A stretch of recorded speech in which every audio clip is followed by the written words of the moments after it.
Eu mereu florile d'albe și-l aduc pe Dumnezeu. Florile d'albe, Dumnezeu adevărat. Florile d'albe, soare raze luminat. Florile d'albe.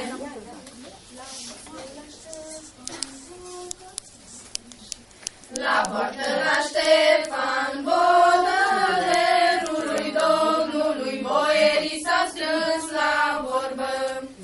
La vorba de cine este lerului Domnului, de Iisus născut în Ieslem. Însă Ștefan, Domn cel sfânt, lerului Domnului, de la rugă auzind, pe boierii care vorbeau lerului Domnului și pe Domnul preamăreau.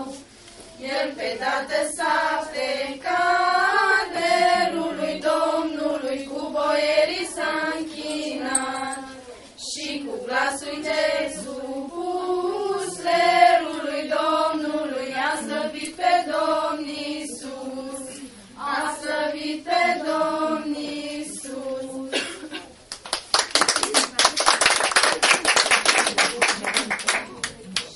Dashing through the snow in a one-horse open